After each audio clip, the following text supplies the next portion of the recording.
Bonjour à toutes et à tous. Il y a une affaire scandaleuse, extrêmement scandaleuse, on n'a même pas de mots, en ce moment, qui vise le Premier ministre. C'est pas quelque chose d'anodin, c'est très grave. Ça fait 30 ans qu'il dit rien, ou qu'il soutient, même parfois, une institution religieuse, un lycée religieux, où certaines personnes se sont rendues coupables de violences et de viols sur des enfants. Il semble que ça ne soit pas considéré dans les grands médias comme une affaire d'État. Il va y avoir une censure aujourd'hui. À l'heure où je fais la vidéo, on ne connaît pas le résultat. Rien que cette chose-là devrait suffire à faire censurer ce gouvernement. Ce n'est pas admissible qu'on ait comme Premier ministre une telle personne. La parole est à monsieur Paul Vannier pour le groupe La France Insoumise.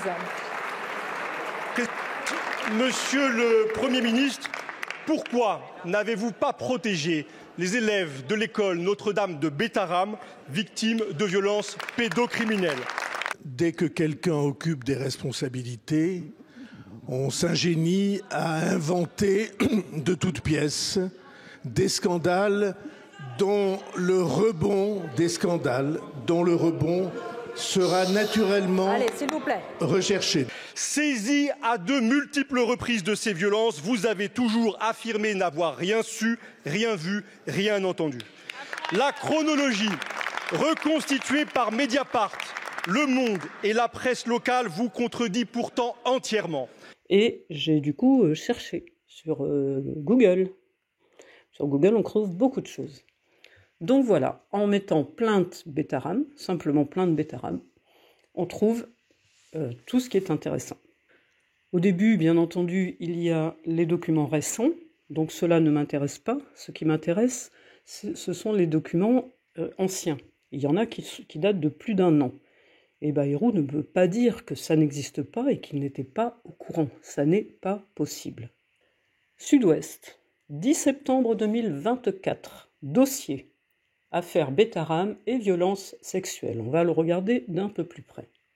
Donc c'était sur Sud-Ouest, Sud-Ouest qui est un journal quand même, je pense que Bayrou consulte. À cette époque-là, donc le 10 septembre 2024, plus de 100 plaintes ont été répertoriées dans cette affaire hors norme qui évoque des violences et violences sexuelles et qui concerne le collège-lycée catholique du Béarn, Notre-Dame de Bétharram. Donc il y a tout un dossier. Chronologie. Il y a déjà un dossier chronologique. Affaire Bétharram, 100 plaintes en 9 mois. Comment la bombe des révélations a explosé. Il parle de bombe. Donc je vous mettrai le lien pour que vous puissiez consulter tout ça vous-même, parce que ça prendrait des heures pour tout vous raconter ici. Moi, mon but, c'est de vous montrer qu'il y a eu des articles, y compris nationaux, sur cette affaire, et que Bayrou, en étant à un moment ministre, à un autre moment, quasiment tout le temps, depuis je ne sais pas combien de temps, maire de Pau et en plus conseiller régional, il ne pouvait pas ignorer ça. Il doit même être président de région. Voilà, la congrégation engagée, elle s'occupe qu'aucune des victimes de ces actes ignobles ne soit délaissée. La congrégation elle-même a reconnu qu'il fallait faire quelque chose, qu'il fallait au moins se saisir du dossier, et qu'il y avait des victimes. Donc voilà, on a témoignage poignant d'une mère, plus de 100 plaintes pour violence, le surveillant soupçonné a quitté le collège. A-t-il été puni? On ne sait pas, mais il a quitté le collège. Parce que souvent, là, chez les cathos, chez beaucoup d'institutions, ce qu'on fait, c'est qu'on les envoie aller voir ailleurs, mais voilà, ils font leur saloperie ailleurs. Donc il y a même des vidéos de témoignages d'anciens élèves. Il y a plusieurs vidéos. Des victimes bordelaises témoignent. Voilà, il y a en tout une vingtaine d'articles. Donc c'est beaucoup. Voilà, une vingtaine d'articles sur Sud-Ouest. Le Monde, ça c'était il y a 7 jours, donc on n'en tient pas compte. France Bleu, le 9 juillet 2024, France Bleu déclare de nouvelles victimes. Affaire Notre-Dame de Bétharram, de nouvelles victimes témoignent, plus de 100 plaintes désormais déposées. Donc, puisque ce sont des nouvelles victimes, c'est que l'affaire n'est pas nouvelle, elle. Donc ça se savait avant. Voilà, on en était en juillet 2024 à une centaine de plaintes. Et par exemple, Alain Esquer a déposé au tribunal le 9 juillet. Au tribunal, donc c'est officiel. Il a déposé au tribunal, donc il y a eu des auditions, il y a eu des témoignages concrets. Donc le procureur de la République fait des auditions, qui étaient toujours en cours en juillet. Donc bon, on ne peut pas dire que rien n'a été fait, que c'était caché, et surtout que rien n'a existé. Donc c'est pas du tout les seuls, là c'était France Bleu, l'Humanité c'est récent, La Croix qui est un journal catholique, le 10 juillet 2024, donc à peu près à la même époque que l'autre. Donc un gars comme Bayrou, qui est un homme politique, il lit les journaux, il les parcourt, et en tout cas il est informé forcément par des gens qui travaillent dans ses bureaux, par des assistants, il est forcément informé d'une aussi grave affaire qui se passe sur son territoire. Sur son territoire. Donc les témoignages continuent d'affluer, et c'est La Croix qui dit ça, révélant un système de violence physique et sexuelle. Le Monde, c'est pas un journal gauchiste, ça a été un journal de gauche douce, mais c'est certainement pas un journal gauchiste. Il a fait un article. Tous les hommes politiques lisent Le Monde. Obligé. C'était le 23 avril 2024, donc ça fait quasiment un an. Depuis le début de l'année 2024, donc les plaintes ont commencé en janvier 2024. Le dossier s'épaissit, nouvelle plainte, etc. D'anciens élèves de l'établissement catholique privé Notre-Dame de Bétharram dénoncent un régime de la terreur. Et ça, c'était le 12 mars 2024. Donc il y a un an, à quelques jours près, il y a un an. Donc il y a vraiment des témoignages assez parlants. Ça ne s'invente pas. Les 3 dernières années à Bétharram, Emmanuel a porté un gant de toilette dans son slip qu'il mettait en cachette chez ses parents le dimanche, en fin d'après-midi, pour se protéger des attouchements. C'est quand même quelque chose, quoi. Alors La Vie, qui est également un journal catho, parle de cette affaire en octobre 2024. Donc c'est un peu moins ancien que les autres, mais quand même ça fait plusieurs mois. Donc voilà, ils reprennent l'histoire. Il y a un an, un monsieur a créé, une victime a créé un Facebook de victimes, et il a réuni plusieurs centaines, plus d'une centaine de plaintes qui visent d'anciens surveillants et des prêtres ayant exercé principalement entre 1970 et 2000. Voilà, Alain Esquer. Le 31 janvier dernier, donc il y a déjà un an, il parle d'un univers carcéral quand même. Un univers carcéral. C'est quand même impressionnant, quoi. C'est grave. La République des Pyrénées, qui est un journal local que je suppose Bayrou, ou au moins les gens qui travaillent avec lui, lisent. Violence et abus sexuels à Notre-Dame de Bétharram, notre dossier complet. Ça fait au moins 2 journaux qui font des dossiers complets. Il y avait déjà Sud-Ouest, donc des journaux locaux qui font vraiment des dossiers complets. Donc là, il y a 15 articles. Je vous donnerai les liens de tout ça. Ça vous évitera de chercher ce que j'ai fait moi. Mais même la congrégation elle-même affirme s'engager auprès des victimes. Donc déjà, ils reconnaissent qu'il s'est passé quelque chose. Au moins, ils veulent faire une enquête. Et ça, c'était le 6 septembre 2024 que cet article-là a été publié. Bayrou ne peut pas dire que ça n'est pas vrai, que ça n'a pas existé, qu'il n'était pas au courant surtout. Qu'il n'a rien fait, oui. Il a même fait exactement le contraire, on va le voir plus tard. Libération, en juillet 24, a fait un article, 20 minutes, en février 2024, donc ça fait un an qu'ils ont fait un point sur l'enquête. Donc il y a une enquête. C'était même pas juste des accusations en l'air, il y avait une enquête. Et même sur France Info, il y a eu une vidéo il y a 9 mois. Le Figaro a fait un article en février 2024, donc il y a un an. Alors maintenant, Mediapart a fait un deuxième article. Les accusateurs disent qu'ils ne pouvaient pas ignorer. Alors j'affirme que j'ai Évidemment, je n'ai jamais été informé de quoi que ce soit de violence ou de violence a fortiori sexuelle. Jamais. Donc le problème, c'est que l'institution est au cœur d'un immense scandale de violence physique et pédocriminelle, 112 plaintes quand même actuellement, qui vont des années 50 aux années 2010, et l'élu béarnais ne les a jamais dénoncées. Il a fait comme si ça n'existait pas. C'est d'ailleurs ce qu'il dit, ça n'existe pas. Et Mediapart affirme que Bayrou n'a pas reçu une, mais au moins 3 alertes. Donc un nouveau courrier que révèle Mediapart prouve en effet que François Bayrou a été directement saisi par une victime de Bétarame en mars 2024. La lettre en question lui a été adressée par Jean-Marie Delbos, un ancien élève aujourd'hui âgé de 78 ans. Et là, les faits remontent aux années 50, 56 si je me souviens bien de ce que j'ai lu après, alors qu'il était adolescent. On ne peut pas contester son témoignage puisque cette victime a été reconnue comme telle par l'Église elle-même.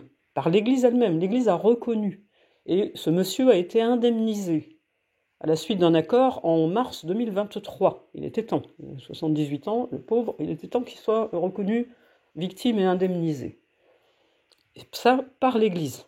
Donc Bayrou ne peut pas dire que ça n'existe pas. L'Église ne indemnise pas des gens comme ça, juste sur des accusations fausses. Donc 1 an plus tard, après qu'il ait reçu son indemnité, M. Delbos se dit « Je vais écrire au maire de Pau, qui règne aussi sur le département. Il est ancien ministre, il est député et il est président du conseil général. Donc il gère toute la région, tout le département. Donc ce monsieur dit « Pourquoi vous vous êtes tu ?» Il dénonce son silence et l'invite à écouter les témoignages sur les violences au sein du pensionnat. Donc il envoie son courrier au maire de Pau avec un accusé de réception.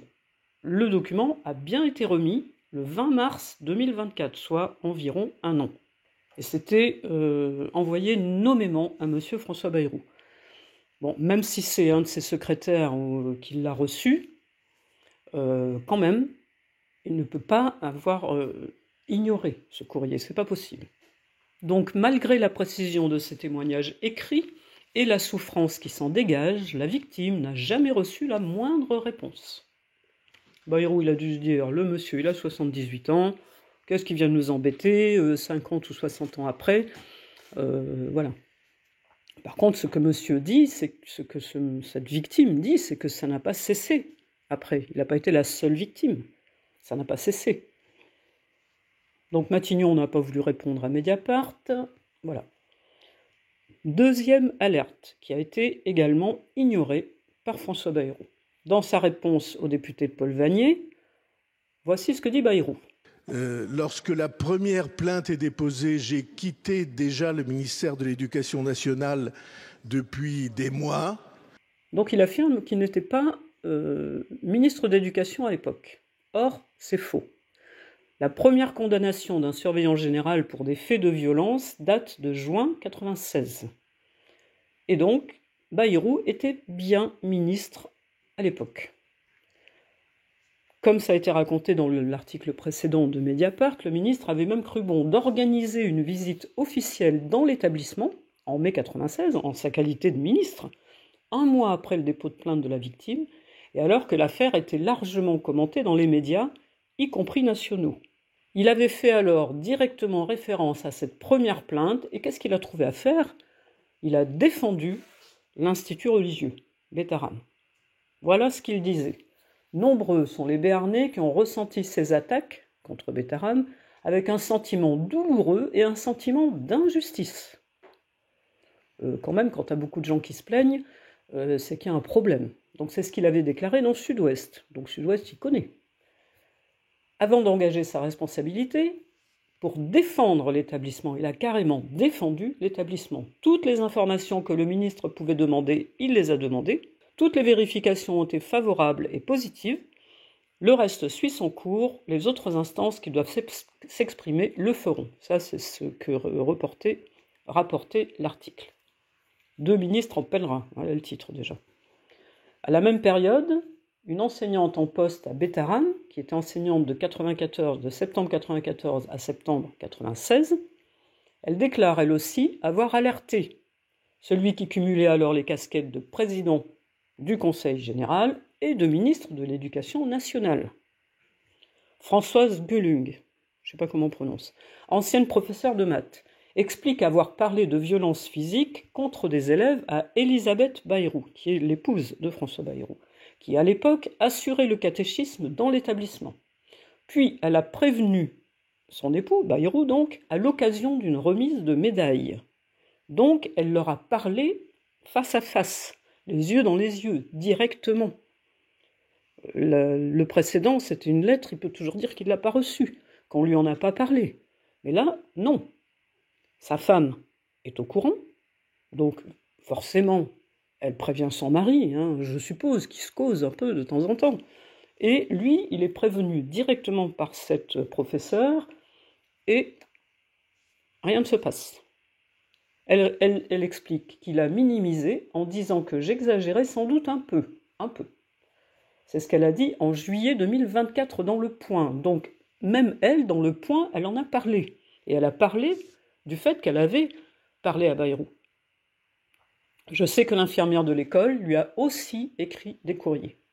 Elle maintient ses affirmations auprès de Mediapart, bien que le Premier ministre, lui, dise le contraire, et elle raconte qu'elle a tiré la sonnette d'alarme auprès de toutes les autorités, civiles comme religieuses.